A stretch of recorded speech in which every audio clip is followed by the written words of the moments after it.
So, after this is basically 2 days worth of work to coppice all the trees down, rake out all the stuff, and through a beautiful accident, 2 of the branches that I left at the very beginning managed to freeze into the ice. As you can see here, we have a lovely bridge which was for the sledge run, but this is all the wood I've managed to chop down.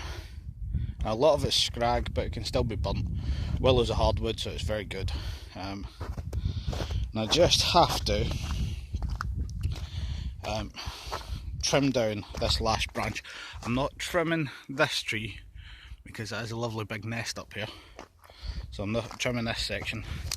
But that limb that's come off where the tree split, I'm going to cut it right down and basically coppice it back. The rest of them I've taken back down to the limbs so that they'll regrow in the next year. There's one of them, I think it's this one, it's got a bit of disease in it, but it'll still grow fine. But hopefully if I get it right, this will be the firewood for next winter. It'll take somewhere between 3 and 5 years to regrow. I have no ideas on the actual growing times out in Finland. I know the south of England is 3 years, and mid-Scotland, about Stirlingshire, is 5 years for regrowing. Finland obviously has a technically colder climate, but at the same time it's warmer in the summer. At the moment we're at the same temperature as Scotland today. It's 4 degrees at the moment, and that's what the weather forecast was for 5 degrees where my mother lives. So we're at roughly the same temperature. At the moment it feels an awful lot warmer today because we have the sunlight out, and with the sun bouncing off the ground it feels lovely. So yeah, this is yield coppicing. We have some scran over here, which is just stuff. It's not a nice version of willow, so I don't want to put it anywhere. I'm going to burn it. And I have 3 piles of it. I just need to pull out some of there's a bit of metal work in there that I need to pull out, but everything else is fine. It's just this pile, and the pile that's actually behind this one is just willow that was dug up. We got a guy in with a digger to dig it out because this entire section was, well, that is one of the shorter willow ones that was left on the bank. So we're just going to get that burnt and get it going. It's not good stuff. It's okay stuff for cane weaving if you grow it right, and it is the type of stuff that they use for biofuel. But when you see the harvesters they use for the biofuel, it just chops at the base and chips it all. We don't have the gear to do that, and it's too much by hand. Whereas this will grow out a bit taller, a bit straighter, and make it easier to harvest, as you can see here. So this is the job for today. Just while at it, I thought I'd mention this. I bought a new saw today, a 30-inch backhoe bow saw. I have 60-inch bow saws, and I have one little tiny one. I think it's a 15 or a 20-inch bow saw, which is literally a bow saw blade, and I just bent a branch and made a handle out of it. But I managed to pick this up because I was looking for an intermediary blade, and I was just going to make something nice and slim like this to get through some of the gaps. And when I went to it, it was €9 for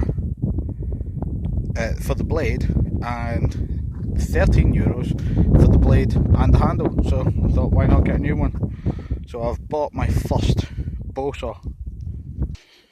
And just to clarify that statement, if anybody gets slightly confused, in the past I have always bought bow saw blades. So for instance, here, if it focuses, is the bow saw that I made. It was dirt cheap because it was just a blade. And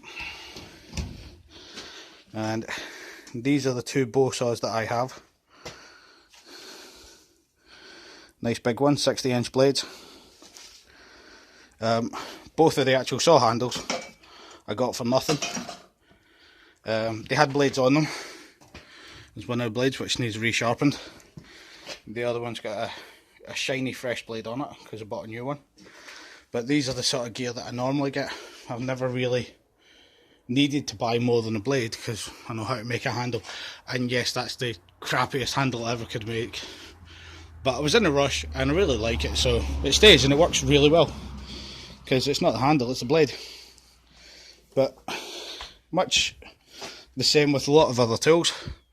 There's my lump hammer, which is, I think it's a 5 kilo sledgehammer head, just on a shaft of birch, which was just something I made because why not? The exact same, I was given a couple of axe heads, so I just got some older handles.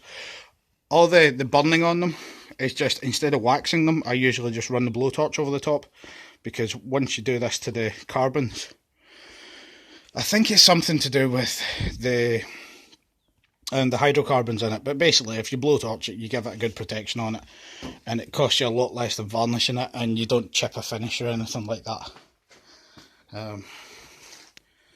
That's a sledgehammer that I was bought by somebody when they broke my old one. Good old person managed to snap the shaft off of it. Tom, if you're watching, I've still got that one.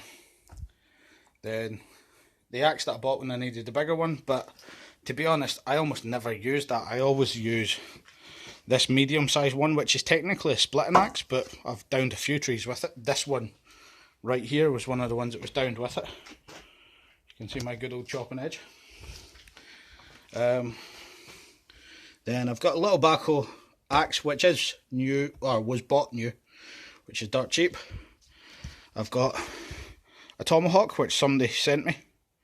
Don't know where they got it, but the head's brilliant, and I varnished the handle just because I thought it would look smart, but then I gave up on that effort. And the last out of my toys is my old-fashioned bow saw. This one I bought years and years ago off of, there you go, wildcrafts.co.uk. And I bought it just so that I had the pattern. I had a rough idea how to make them, but these guys made them slightly differently, just so that they can all fold up and be carried nice and easily. So that's my other one, which I absolutely adore. It gets used all the time. If you do have one of these, make sure you store them without the tension on them, because you can stretch all sorts of things and eventually snap them. So yeah, there was the little tools I'm using.